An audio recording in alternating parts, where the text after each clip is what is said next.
Aleyküm ve rahmetullahi teala ve berekatuh. Ömür kısa, imamlarınsa sayı çok. Ona göre kısa ikisini birden götürerek. Birinci imamımız İbn-i Şihab-ı-Zuhri rahimahullah teala ve huve seyyidu min saadati sıgar tabi'in. Tabi'inlerdendir, sahabeleri görmüştür. Ama tabakat sıgar tabi'in, küçük tabi'inlerdendir. Ne demektir küçük tabi'inler? Yani artık onun zamanında sahabeler vefat etmişti. Sayıları parmakla sayılacak kadar sahabe görüp. Gördüğü sahabelerden ve götürdüklerinden Ebu Hureyre ve Abdullah ibn Abbas ve Enes ibn Malik ve böyle. Yani küçük sahabeler ki onlar Allah Nebisi sallallahu aleyhi ve sellemin ehdinde, zamanında uşaqlarıydı.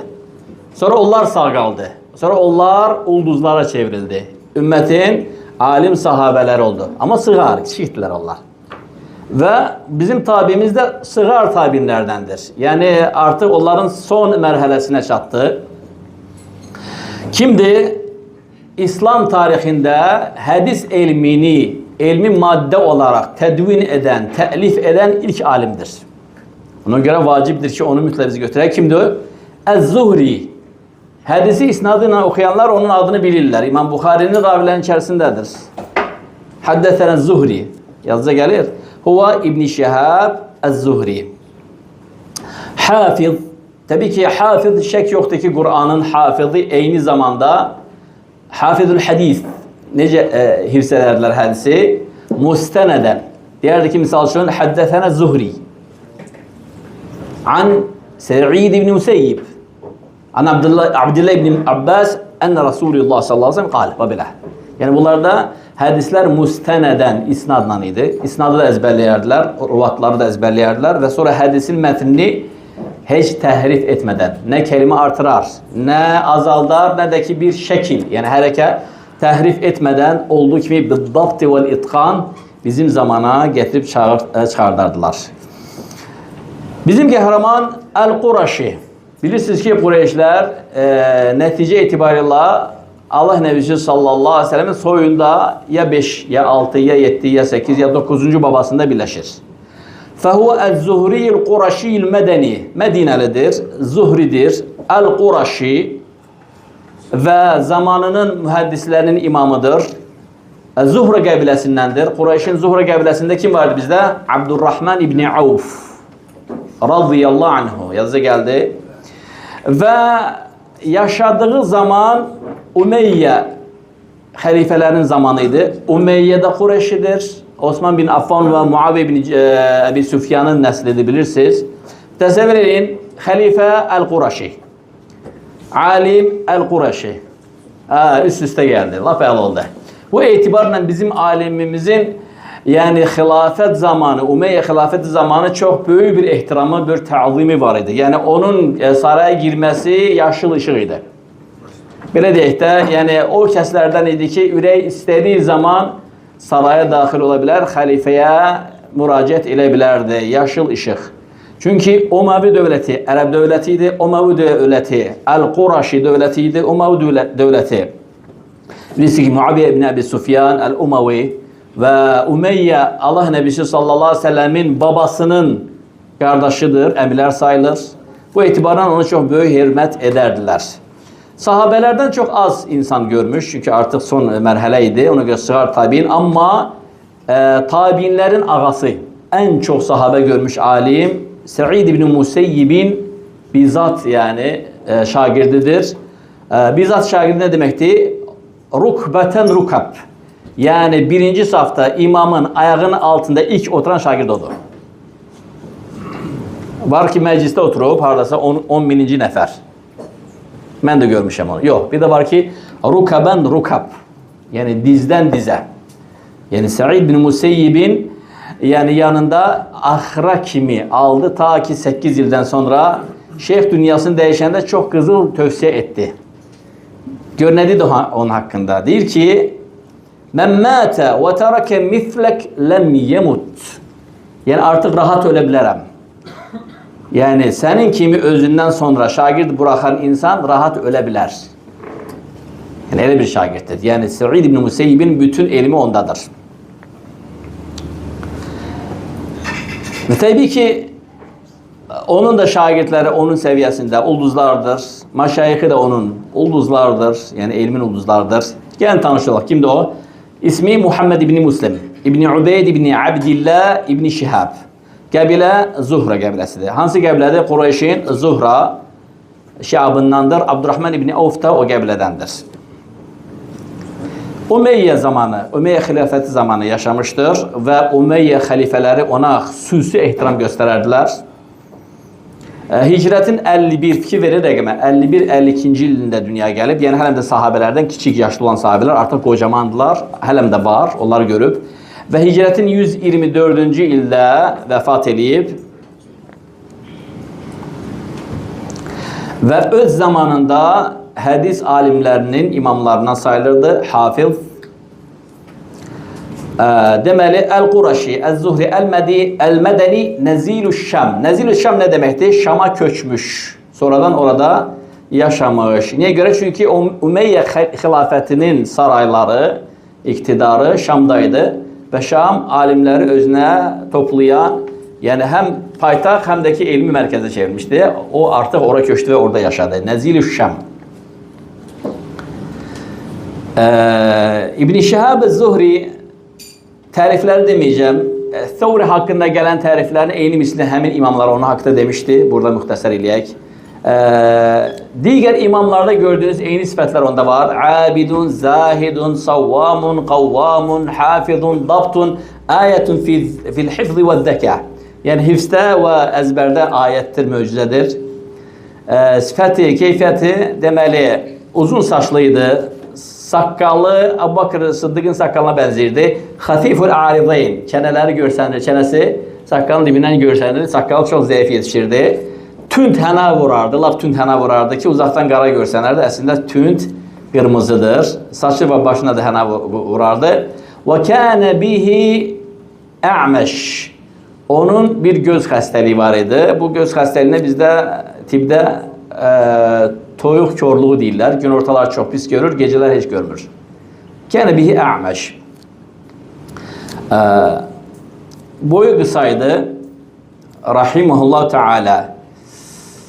Özü xilafətin ordusunda əskər idi.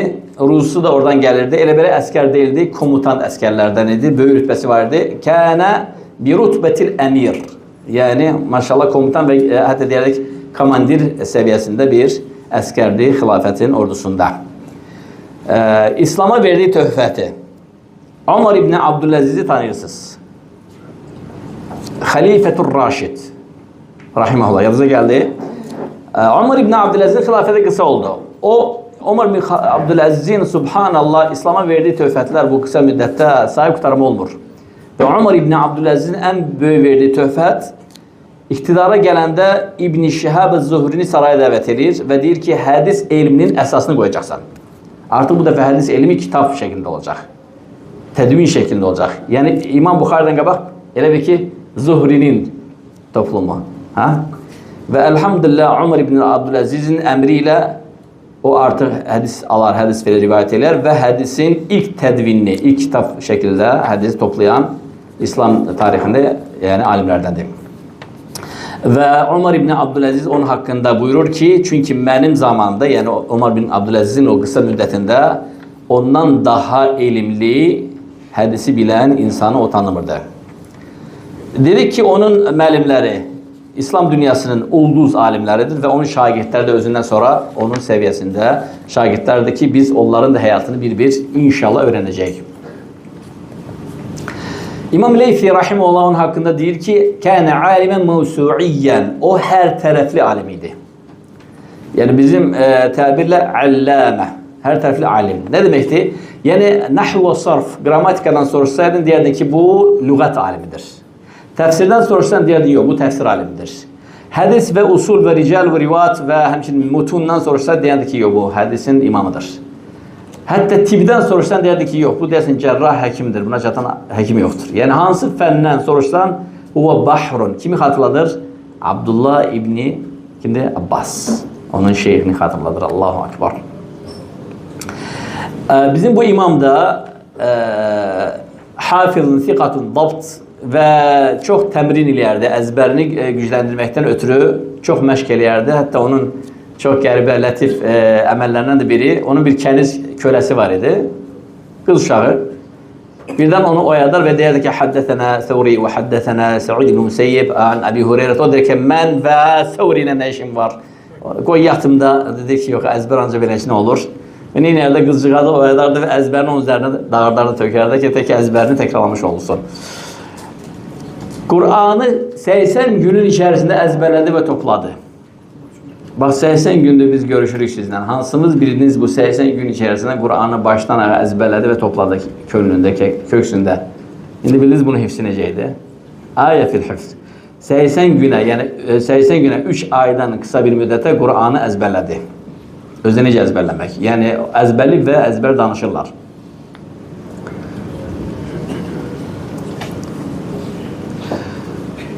Var dövlətli idi, varlı karlı idi, səxavətli idi və subhanallah çox cömərd idi. Kasıbları çox yanardı. Hərdən böyük məbləğdə borca girərdi ki, kasıbları neynəsin, qani etsin, onlara əl uzatsın. Və onun həyatındakı ən maraqlı məqamlardan biri Abdülməlik ibn Marvanın yanına gəlir. Umavi xəlifələri onu çox təzim elərdi. Və deyir ki, ya əmir-i-müminin, mənim yaşadığım bəldədəki kənd əhalisi çox kasıbdır. Hətta o səviyyədə ki, vəziyyətləri acı-acılıdır. Mənə, yəni Beytül Məl-el-Müslimin, müsəlmanların malından borc ayır, onlara dağırdım. Deyir, nə qədər istəyirsən? Qalə əlfə əlfin, 1 milyon dirhəm. Bütün kənd bərbad vəziyyətdədir. Yəni, kənd sürünür acından. Ərləri cihadda, fütuhatlarda, yəni insanlar bərbad fildə. Abdülməlik ibn Marvan, xəlifət Əl-Umavi, yəni əlfə əlfin, 1000 dəfə 1000, 1 milyon dirhəm ayırır Beytül Məl-Müslimin və o öz əlləri ilə onun hamısını faqir fuqaraya paylayır, oradan da heç nə özünə götürmür. Və illər keçir, Abdülməlik ibn Marvan dünyasını dəyişindən sonra onun oğlu Hişam ibn Abdülməlik hakimiyyətə gələndə sanki onun başına qalxmaq istəyir. Deyir ki, dədəmdən pul götürmüsən, 1 milyon. O da qayıdıb ona deyir ki, xeyr, mən müsəlmanların malını götürüb müsəlmanlara paylamışam. Əxəztu min məlin muslimin. Müsəlmanların malına götürdüm, Beytül Maldan. Müsəlmanlara da payladım, amma düzdür, öz adımdan götürdüm, borç kimi. Və burada bir lətif hadisə olur, bununla müxtəsər ilə keçək növbəti qəhrəmanımıza. Siz bilirsiniz ki, Umeyyə Muaviyə nəslindəndir, radiyallahu anhu. Və Muaviyə radiyallahu anhu və Ali ibn Əbi Talib radiyallahu anhuma onlar arasında müharibə olmuşdu və qanlar tökülmüşdü. Nəhəng, yəni mömin tayfası bir-birinin qanı tökmüşdü və bunlar çox qəribədir. İkisi də mömin tayfası, ikisi də bir-birinin qan qohumları hər tərəfdən. Yəni belə fitnələr olub tarixdə və nəticədə Muaviyə tərəfində olanlarda Ali ibn Əbi Talibə qarşı bir xəstəlik meydana gəlmişdi. Çünki bunlar öz əmlərini, dayılarını, qardaşlarını, uşaqlarını, qadınlar ərlərini itirmişdilər. Yəni hər kəs günahı bir digər tərəfdə görürdü. Və Muaviyə tərəfində olanlar, o məblərdir bunlar, hakimiyyətdədir. Bunlarda nasiblik xəstəlik bakteriyası bunlara düşmüşdü. Ali ibn Əbi Talibin adı gələndə nə edirdilər? Beyinləri çövürürdü, hətta söyə bilirdilər, hətta lənət edirdilər.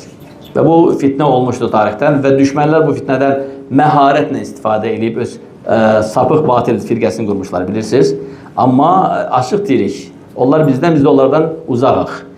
Və Hişam ibn Abdülməlik xəlifə, Öməvi xəlifə o xəstəliyə tutulmuşlardan idi. Kənən asubiyyən. Ali ibn Əbi Talibin adı gələndə beyni çevrilirdi. Və bir dəfə nə edir? Başlayır bir alimləri saraya dəvət eləməyə. Əvvəlcə girir yanına Süleyman ibn Yəsar. Bu alim deyil, bu abiddir. Abiddir.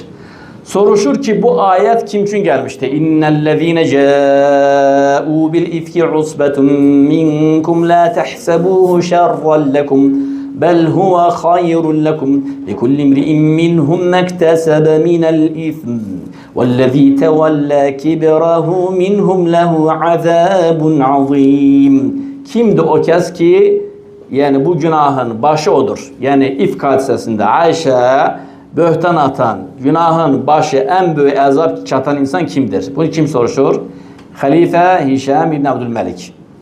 Abid Süleyman İbni Yasar deyir ki, o bu ayet kim üçün gelmişti? Fitnenin başı, əzab en büyük dokunan Abdullah bin Ubey bin Selul, Ra'sul münafiqin, münafiklerin başıdır. Qayda ona ne dese yaxşıdır? Kəzəbt, yalan söyledin. Huve Ali, o Ali'dir. Süleyman İbni Yasar hak söyledi. O münafiklerin başı olan Abdullah bin Ubey bin Selul, ayet onun için gelip. Halifeye de cevap qaytarma asan değil. Sen hüccetin o kadar güçlü olmalıdır ki, sen ona cevap qaytaranda yani durabiləsən qabanda. Ve halife ona bu şekilde neyir? Rədd verir. Birden hemen an elhamdülillah bizim qəhrəman, alim İmam el-Hafiz İbn-i Şihab el-Zuhri içeri daxil olur. Halife deyir ki ona, bu ayet kim üçün nazil olub? Men illezî tevelle kibrahu minhum. İfk hadisesinde Ayşe'ye böhtan atanlar arasında en büyük günah sahibi mesler kimdir? Bizim kahraman İmam Zuhri der ki, huwa Abdullah bin Ubey bin Selul. Eyni cevap. Ra'sul münafiqin, münafiklerin başı. Qayıdıb imamı ne dese yaxşıdır? Kəzəbt. Yalan danıştın. Yani təəssübkeşliyinə imamı ne deyir? Yalan danıştın. İndi bu imamın cəlalətine bakın, nüfuzuna bakın, heybetine bakın. Halife biz ne deyir? Ene ekzib. Ene ekzib la ebellek. Atan ölsün. Ben yalan danışıram. Halifenin üzerine deyir.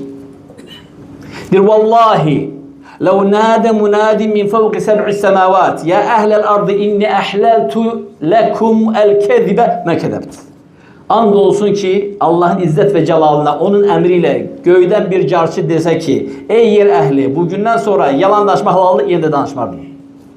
Ben yalan danıştım. Yani ben hadis ravisi, ümmetin hadisi mende, isnadı mende, insanlar bana itibar edip fikatun sebt daft, ben yalan danışırım yani atan ölsün deyir. Hadisi dinle. İsnadına getirir. Hafızda bu. قال حدثنا سعيد بن عروة حدثنا عبيدة حدثنا علقمة بن وقاص عن عائشة أم المؤمنين رضي الله عنها قالت الذي تولى كبره هو عبد الله بن أبي بن سلول.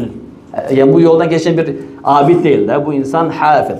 İsnadı ezber bilir. Her ravinin doğum ve ölüm tarihini, niceliğini, kimliğini, kimden götürüp, hardan götürüp, fikatun sebt. Yani sen yoldan geçen abide diyebilirsen. Ama buna geçmir. Deyir ne? Ene ekzib la ebellek. Ben yalanlaşırım, atan ölsün. Allahu Ekber. Ve halife bu anda onun başına kalkmak ister ki atamdan, Abdülmelik bin Marvan'dan 1 milyon dirhem götürmüşsən. Sanki onu sındırmak isterdi. Çünkü burada 2 tane nüfus baş başa geldi. Sultan nüfuzuyla alimin nüfuzu. Öyle değil. Taht 2 tahtı da. Alimin tahtı, sultanın tahtı. Dedi atamın Abdülmelik bin Marvan'dan 1 milyon dirhem götürmüşsən. Qal ya eyyuhel emir. Ey emir sahibi. Birinci, ben onu Müslümanlar için götürmüştüm. Şahitlerim de var. Sen de hem şahitlerden birisin. Özüm için götürmemiştim. Ve o atanın malı değil. O Müslümanların malıdır. Müslümanların evinden götürülüp. Min beytil məlil muslimin. Müslümanların malından götürülüp Müslümanlara da dağırdılıp. Şimdi halife istirah heybetini saklasın. Burada əzizdə, burada da onu bağladı. Nedir ona? Borcunu silin. Gedebilirsen. Borcunu silin. Gedebilirsen. Olsa silmezsini.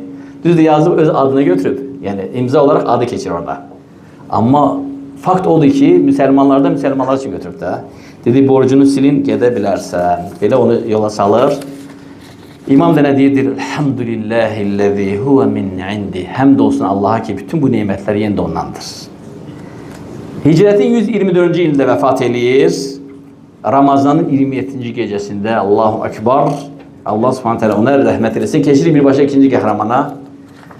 İkinci qəhrəmansa artıq 3-cü nəslin nümayəndəsidir. İmam Əvzə'i. Eşitdiniz, duydunuz. İmam Əl-Əvzə'i. Bunun zamanında demək olur ki artıq sahabə tapmaq mümkün değildi. Əgər qalmışsa 1-2 sahabə qalmışdı. Sığar sahabə onları da tapmaq çox çətin idi. Bu bizdə yani 3-cü nəsil nümayəndəsidir. Adı Abdurrahman İbn Amru El-Əvzə'i. Bizim qəhrəman Ərəb değil. Bizim qəhrəman çayın obursu tərəfindəndir. Yəni Dəclə və Fərat çayının arxası. Yəni Türkmenistan, Afganistan bu torpaqları, Mərva diyarı, Xorasan diyarı, yəni Fars torpağının ərazisi. Bu nəsil girov tutulur, əsir tutulur və müsəlmanların xilafətinə gətirilir. Elhamdülillah sonra İslamda daxil olurlar və sonra bu nəsildən həmin bu uşaq dünyaya gəlir, Abdurrahman, ki o Əl-Əvzə'idir.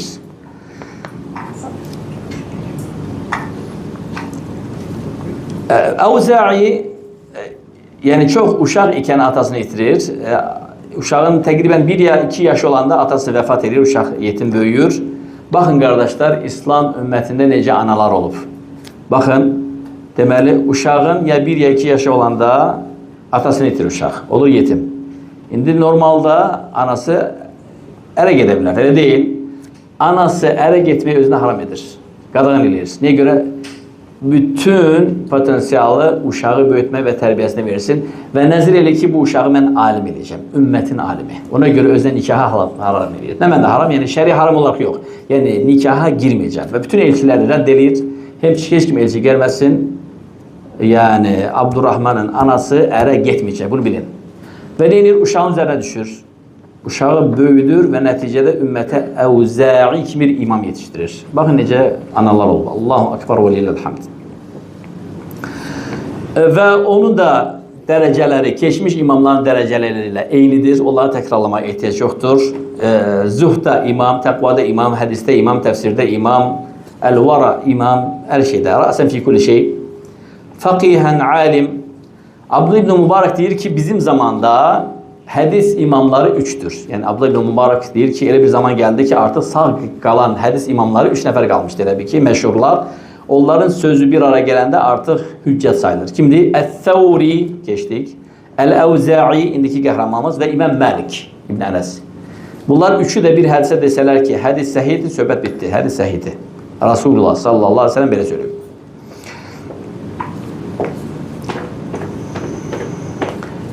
Xəlifələr ona təzim göstərərdilər, onun elminə, cəlalətinə. Boynuna məcbur olaraq qava, yəni hakimliyi qoydular ki, hakim olsun. 9 gün təqribən, 6-9 gün arasında hakim oldu, qaldı və sonra yalvardı, yaxardı ki, nə olun, mənə azad edin qadadan.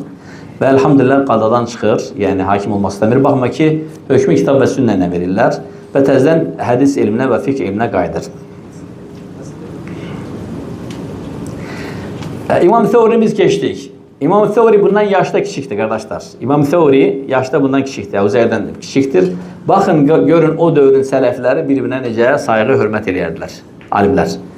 Demək, Thawri Məkkədə idi və eşidəndə ki, Əvzə'i həccə gəlib, Məkkədən çıxardı onu qarşılamağa. Şeyxin dəvəsinin kəndini götürər, belinə bürüyər, boynuna və ağzına salardı kəndini İmam Thawri. Və Məkkəyə o şəkildə girərdi, əlləri də açıq. İfsahul şeyx, İfsahul şeyx. Şeyxə yol verin, şeyxə yol verin. Ki verin. Əvzə'i üçün belə bir ehtiram göstərərdi. İşə namazından sonra gecə namazına qalxardı. Kənə bəkkən, çox ağlayan idi. Həddindən çox ağlayan idi. Hətta o səviyyədədir ki, onun namazgahı sapsarı idi və yaş olurdu. Çox ağlayan idi. Və sübh namazına kimi gecə namazını yəni ihya elərdi və namazı çox qiraət yox, çox səcdə yox, çox ruku yox, çox ağlamaqla keçərdi. Çox ağlamaqla keçərdi. Onun Muhammed adında bir körpə uşağı var idi və anası tez-tez ziyarətə gələrdi, şeyxin ziyarətinə gələrdi anası və həyat yoldaşı çalışardı ki, anası onun namazgahına, öz otağına girməsin. Və bir dəfə anası icazə almadan oğlunun namazgah otağına girəndə, onun kitabxanasında və namazgahında əyləşəndə görür ki, yer bütün yaşdır, ya da ki, sapsarıdır. Arvad qəzəblənir və gəlini başlayır söyməyə. Qatələkillə, Allah səni öldürsün. Gəlinə deyir. Hara baxsan, kör olasan. Allah səni öldürsün. Niyə körpəni buraxırsan? Buranın bütün sidik eləyib, idrar eləyib, batırıb, şeyxin namazına nə gündə? Və arvad deyən var, qateləkillə, qateləkillə, qateləkillə. Ağırda gəlin dözmədi, dedi ki, ya ümmə, uskuti, anacan, sakin ol. Vallahi bu uşağın idrardır. Bu sənin oğlun şeyxin göz yaşlarıdır. Onun namazgahı bütün göz yaşı və bütün sapsarıydı. Və xəlifələr çalışardılar, onu özünə yaxınlaşdırsınlar, onlardan məsafə saxlayardı və deyərdi ki, insanların ehtiyacı olmasaydı, insanların ehtiyacları olmasaydı heç vaxt onların yanına girməzdim və o da həmçinin müsəlmanlar üçün onlardan paydır. Və bilirsiniz hansı mərhələdir bu qardaşlar? Umavi xilafətinin sonudur. Umavi xilafətindən sonra bilirsiniz ki, Abbasi xilafəti gəldi. Amma necə gəldi? Çoxsu bunu bilmir. Qılıncla gəldi. Çevriliş oldu. Abbasilər kimdir? Abbasilər də Qureyşlidir. Abbasilər kimdir? Abbasilər Peyğəmbər sallallahu əmsi Abbas və həmçinin oğlu Abdullah ibn Abbas həmin nəsildəndir. Ona görə dilvi fərağat saxla. Ali ibn Əbi Talibə söymən axırı budur, baxın. Subhanallah. Tarixə baxın. İndi nə oldu? Allah elə elədi ki, Abbasi xilafətinə gələn insan dəhşət qan tökən insan idi. Sağına soluna baxmazdı. Yəni səffəkə dima, yəni qan tökən idi və nə edir? Umavi xilafətini devirir, minlərlə müsəlman qanı tökülür, minlərlə. Və hakimiyyəti tam alır və Umavi xəlifəsinin axırına çıxır. Axır o nəsil biçilir, artıq onlardan işin qalmır, təsəvvürü gəlirlər, bunlar iqtidar çıxırlar. Onların saraylarına da, mallarına da, hər şey nədən olur? Sahib çıxırlar. İndi təzə iqtidar var. Abbasilərdir. Bax, belə dəyişilir. Yəni, hasanlıqla dəyişilmir. Ona görə orada əməl başda çevriliş olub. Yəni, dəyişilik olub. Biri Umavi, biri Abbasi. Və xəlifə Cəfər, Əbu Cəfər il-Mansur öz əmisi, özü kimi xasiyyətli, çox qan tökən, sağına soluna baxmayan bir nəfəri də baş vəzir təyin edir. Yəni, baş vəzir, yəni nazir, baş nazir təyin edir xilafətə. Və bir dəfə o, deməli, bizim qəhrəman da Əl-Əvzə'i Beyrutdandır. Nəbulz və Beyrut. Qədim zamanlarda, qardaşlar, bu dövlətlər yox idi. Suriyə dövləti, Lübnan dövləti, Livan deyirlər ona, həmçinin Fələstin dövləti. Bu 4 dənə dövləti yarıda ilə bərabər, bütün onun adına deyirlər Şam dövləti. Şam diyarı. Sonradan onları dövlətlərə böldülər. Əslən, bunlar bütövdür, bunlar isə bəldələr idi, şəhərlər idi. Şəhərlər idi, əmirliklər idi. Bizim qəhrəmanımız Şam alimidir, Beyrutdandır, Nəbulsidəndir. Həmin bu Əbu Cəfər Mansurun əmisi, baş vəzir Şama deməli təyin olunur və əyyanlarına soruşur ki, bizi bəyənməyən kimsə var xilafətdə, bizim məmləkətdə. Bizə qarşı xuruc eləyən, bizi bəyənməyən, bizi sevməyən. Və onun yanındakı insanlar nədənsə Əvzə'ini şərləyirlər. Deyirlər, ya əmir, sənin durduğun bəldədə, vilayətində bir nəfər var ki, səni qəbul eləmir, səni bəyənmir. Daima qardaşlar, alimlər fitnəyə düşürlər. Alimlər, elm əhli, irfan əhli, nüfuz əhli həsəd edənlər tərəfindən. Və əmirin ətrafındakı əyyanlar Əvzə'ini şərləyirlər. Deyir, o insan səni qəbul eləmir, səni görən gözü yoxdur, səni sevmir, yəni olsa xuruc əhli olacaq. Niyə bu qənaətə gəlirlər? Çünki ümumən alimlər xəlifələr tərəfindən təqdir edilirdi. Bunlar da fikirləşirlər ki, bundan qabaq kim olub? Öməvilər. Demək ki, xəlifə Öməvi xəlifənin ilə mütləq bunların bir dostluğu, bir gəlaləti olub. Onda olsa bu olacaq. Onlar təzə gəlbir indi, təzə gəlbir hakimiyyətə. Və nə baş verir? Həmin bu baş vəzirin adı Ali ibn Əbi Muhammed olur. Ali ibn Muhammed olur. Abbasi. Deyir, gedin onu evindən gətirin bura. Digərlərlə İmam Əvzə'ini necə götürürlər? Qandalıyırlar, zənc edirlər, ihanət edirlər, alçaldırlar, onu qatının üzərində gətirirlər saraya. İmam Əvzə'ni dinləyək, nə danışır? Deyir, mənim bu şəkildə dalınca gələndə və xəbər çatanda əbamın altından kəfənlərimi geyindim. Kəfənlərimi. Yəni getdi də başım getdi. Artıq mən ölümə gedirəm. Və bilirəm ki, əmir sahibi mənə suallar verəcək. Və sualların cavablarını da özünə istədiyi şəkildə məndən tələb edəcək. Və mən onun istədiyi şəkildə cavab verməyəcəm. Yəni, haqq nədir onu söyləyəcəm. Bu da onu qane etməyəcək. O ilə də mənim boynum gedəcək. Çünki o insan boyun vurmaqda mahir idi. Ona görə nə edirəm? Deyir ki, rahiməhullah, əbamın altından kəfənlərimi geyindim və qusul aldım, evdən çıxdım. Gəldilər, qandaladılar, zəncirlədilər, məni qatırın üzərinə əyləşdirdilər, ihanət edildilər və sarayın yanına yaxınlaşdıranda, qatırdan düşürdəndə gördüm ki, 2 saf düzülüb. Bir safın əlləri qılıncın üzərindədir. Məni görəndə qılınclar seyrildi və göyə qalxdı. Digər safda da toppuz zəncirlər. Dedim, hə, burada artıq mənim boynum getdi. Yaxşı ki, vaxtında qusul alıb kəfənləri altdan geymişəm. Saray daxil olanda qan tökən xəlifənin baş vəziri Ali ibn Muhammədi taxtında gördüm. Əlində də hakimiyyət çubuğu var idi belə. Çubuq var idi, onu tesi belə vururdu yerə. Onu taxtında gördüm.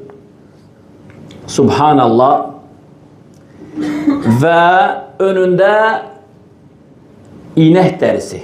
Bu inək dərisi nə deməkdir? Yəni, boynun vurulması üçün gəlib bu. O inək dərisi qardaşlar, deməli, inək dərisini bir-birinə tikərdilər. Çox böyük bir xalça meydana gələrdi, qara dəridən. Bu, eydam və ölüm əlamətidir.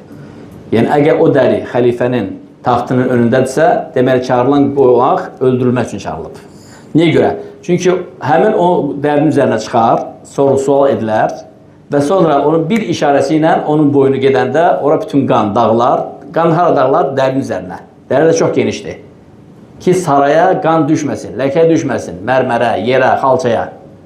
Və sonra onun oradan cəsədini götürəndə həmin insanı nə edərdilər? Tez dərinin üzərindəki qanı yığardılar, silərdilər və dərini aparıb təzdən yuyub, təzdən növbəti eydam üçün hazırlayardılar. Yəni, o dərini insanlar tanıyırdı. Bu dəri eydam dərisidir.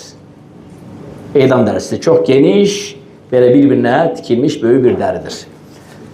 Sarayın içərisinə girəndə gördüm, yəni, baş vəzir Ali ibn Muhamməd, qan tökənin əmsi, taxtında oturub, əlində də hakimiyyət taxtası çubuğu, pis baxışlarla belə mənə baxır və taxtanı belə vurur, qaldırır və məni düz dərinin ortasına gətirdilər.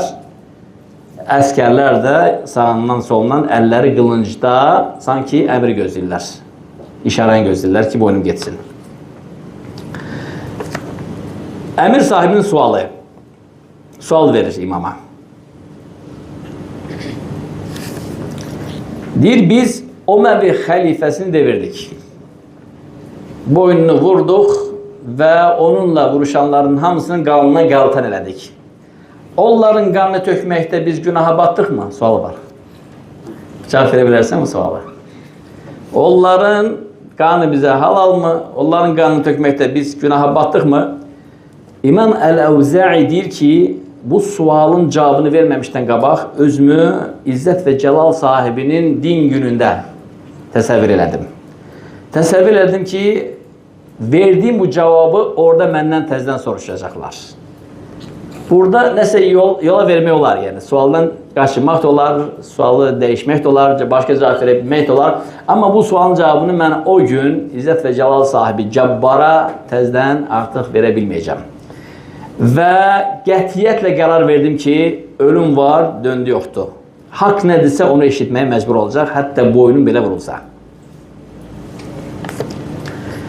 Və sonra ona baxdım, gördüm taxtında oturub, başını aşağı salıb və gözləri ilə pis baxışla mənə baxır və hakimiyyət çubuğunu yerə tez-tez vurur. Allah subhanət hələ onu mənim gözümdə milçəyə çevirdi. Öz İzzət və Cəlalını xatırladandan sonra. Fikirləşdim ki, qiyamət günü Məlik Yevmiddinin hüzurunda hara, bu hara. Və ölüm mənim üçün adiləşdi. Və qorxu qəlbimdən çıxdı. Qardaşlar, bu eytimaddır Allaha. Və buna deyirlər təvəkkül. Bu da imamlarda olur. Bunlar adi imamlar deyil. Yəni, belə hədis rivayət elədi, məsələ bitdi. Yox, bunlar sözün əsl mənasında imamdılar. Təqvada, zühddə, vara. Dedi, ey əmir sahibi, o ki qaldı qanlarınız olan qanlarını tökməyiniz. İndi isnad gətirir. Haddəsənə fulan. Haddəsənə fulan. Haddəsənə fulan an ammikə Abdullah ibn Abbas. Elə isnad seçdi ki, son ravi onun nəsli olan İbn Abbas'a gəlsin. Deyir, haddəsənə filan, o da filan kəsdən hədis elədi, o da filan kəsdən hədis elədi. Sənin əmin Abdullah ibn Abbas Allah Resulü sallallahu aleyhi ve sellem'dən belə xəbər verir. Görürsünüz necə tutdu onu? La yahillu demimri'in muslimin illa bis-salat. Müsəlmanın qanı yalnız 3 şey ilə halal edilir. Es-seyyibuz-zani. Dul kişi və qadın zina edərsə. Düzdürmü? Evli olduğu halda yəni. En-nefsu bin-nefs. Cana can. O zaman onu edam edəndə yəni onun qanı halaldır. Və tariku li-dinihi fariqu lil-cema'a. Mürtəd, dindən çıxan və cemaatdan ayrılan. Bu 3 sinif insanın qanını şəriət halal edib, hakim onların qanını yəni axıda bilər. Ey əmir sahibi, sənin öldürdüyün müsəlmanlar və devirdiyin həmin o sultan bu 3 sinifin içindədirsə, Allah yanında üzrün məqbul. Əgər bu 3 sinifin içində deyilsə, o zaman sənin sorğun qiyamət günü çox şiddətlidir, o günə cavab hazırla. Allahu Akbar. Deyir, bunu deyəndə dedim ki, bu saatca boynum gedəcək, hiss eləmədim yerdən. Yəni, qancılar hər tərəfdəndir. Əmir sahibi də başını aşağı saldı. Sanki başa düşdü ki, onu bağladılar, cavabı yoxdur artıq. Neyini bilərsən? Həddəsənə, həddəsənə, həddəsənə birbaşa əmim kimə biz nisbət oluruq? Abdullah ibn Abbas'a. O da Rasulullah'dan. Sallallahu aleyhi ve sellem. Açıq hüccət qaldırdı. Neyini bilərəm? Yaxşı söylə mənə ya Uza'i. Biz onların malına da sahib çıxdıq. Yəni onların saraylarıdır, hər şey onlarındır. Onun da yəni arxasına keçdik. Onların malı, dövləti, hər şeyinə sahib çıxdıq. Bu şey işimizə bizə halaldır. Cavabında dedi ki, ey əmir sahibi, əgər onlar onu haram yoldan əldə etmişlərsə, o zaman siz 2 haramı birləşdirdiniz. Haramı yığmışların malına sahib çıxıb haram qazandınız. Əgər yox, onlar onu halal yoldan əldə etmişlərsə, onlar üçün halaldır, sizin üçün yenə də haramdır. Və deyir, baxıram, əmir sahibi hakimiyyət çubuğunu yerə vurur, kəskin başları baxır və deyir, bu saatçı boynum gedəcək, bu saatçı boynum gedəcək. Axırda əmir sahibi deyir ki, İdnə, yaxşı bir mövzə ver, bizi titrət. O birdən deyirlər, şeyh, bir dənə titrət də bizi. Gör kimdən nə istəyir, yazıq. İndi bunu elə o günə qoyacaq ki, peşman olacaq ona çağırmağa. Deyir, ya əyyuhəl əmir, ey əmir sahibi, i'ləm ənə mövqifəkə beynə yədəyillahi şədid. Ey əmir sahibi, bil ki, sənin qiyamət günü halın çox pisdir. And olsun ki, bütün yer üzərinin sərvəti bu saçı sənin əlində olsa və qiyamət günü izin versələr ki, onların hamısını ora gətirəsən ki, fəda verəsən ki, o da girməmək üçün lən tuqbələ mink. Əl-İmran surəsində yazı gəlir, o səndən onsuz da qəbul olunmayacaq. Elə isə o sabah gəlməmişdən qabaq, büyündən öz tədbirini gör. Əmir sahibi deyir ki, əturidin sıraf, evə qayıtmaq istəyirsən. Deyir, bəli, innə əhli yaxafuna aleyh. Yəni, mən evdən çıxanda ailəmi ağlar qoydum, yəni. Onlar ağlaya-ağla qaldılar və mənim üçün çox narahatdılar. Buraxsan, gedərəm. İnsarif, get. Deyir, baxma ki, bu sözü dedi və mən çövrüldüm ki, saraydan çıxmağa, düşünürdüm ki, artıq mənim sonumdur. Çıxmaqla qılınc boynuma gələcək. Və mən gedirəm, bunların da qılıncları hamısı yuxarıda, göydə. Çoxdan qınından çıxıb, təsəvvürləyin. Və bir də gördüm, artıq evimin qapısındayam. Səlimən, qanimən, heç nə olmadan. Allahu Ekber. Yəni, doğrudan öldürmədilər məni, yəni. Nə baş verdi? Allahu Ekber. Yəni, sağ qayıtdı evə. Ölüm hadisəsi, qardaşlar, İmam Əvzə'i mən çox müxtəsər elədim, çünki 2 dərsi götürdük. Yəni, o zühddə imamdır, təqvada imamdır, hədisdə, ilimlərdə hamısı. Yəni, keçmiş alimlərdə gördüyünüz xislət və bütün sifətlərin eyni misli ondadır. Həmçinin alimlərin sənası. Hədisə başlamamışdan qabaq qusul almağı sevərdi. Sevərdi ki, onun bədəndən heç iyi gəlməsin. Tez-tez çimər yunardı. Yəni, hədisə təzim göstərərdilər onlar. Təharəti çox sevərdi. Və onun dərsinə min yok, 2000 yok, 10 bin, 15 bin insan toplaşardı ve onlar mescitte yok. Açık sema altında ders geçerdiler. Bütün dünyadan onun yanına hadisi eşitmək üçün gələrdilər. Ve bir dəfə qış vaxtı olur, artıq o çinməli olur, çinməyə ehtiyacı olur. Yoldaşı qorxur ki, o xəstələnəcək, çinməsə, yox deyir, mütləq çinməliyəm. Və nə edir? Onun üçün hamamda mangal qoyur və çoxlu köz qoyur ora, alışdırır, hamam çox isti olur, qəşəng. Və deyir ki, şeyx, sən daxil ol və həyat yoldaşı onu çox sevərdi və ona çox hörmət göstərərdi. Sən içəri daxil ol, mən qapını arxadan bağlayacağım ki, sənə heç bir narahatsızlıq olmasın və qutaranda gəlib soruşacağım və qapını açacağım. Şeyx qusul alır və birdən közə nəm düşür və ora tüstüləməyə başlayır və şeyx boğulmağa başlayır. Qapıya yaxınlaşanda təbii ki, onlar fitərdən çimirdilər qardaşlar. Fitəndə göbəklə dizi bağlayan bir parçada ki, əfsuslar olsun ki, o adət bizdən gedib, ümidvaram ki, qayıdacaq inşallah. Şeyx qapını itələndə görür ki, qapı arxadan bağlıdır. Üstündən 1 saat keçir, həyat yoldaşı şübhələnir ki, bu niyə qurtarmadı? Gəlib qapını açanda onu səcdə halında boğulmuş və ölmüş görür. Rahiməhullah Teala, İmam Əbuzəy. Yaxşı, burada məsələ var. Hamamda ölməyin hökmü. Məsələdə təfsilat var. Əgər hamama girən insan iman əhlidirsə və girmə məqsədi raf'ul hədəfül əkbar, cənabəti qaldırmaqdırsa, təharət libasını geyinməkdirsə ki, ibadətlər elə bilsin, o ibadət üzərində ölmüş sayılır. Əgər məqsədi, niyyəti başqa şeydirsə, bu da fasik və günahkarlarda və kafirlərdə olursa, öldüyü şeyə görədir. Allah subhanətə eşitli faydalar edilsin. Hədə və salli ilə və səllim alə nəbinə Muhammed və alə alihi və sahbihi əcma'in. Barakallahu fikum.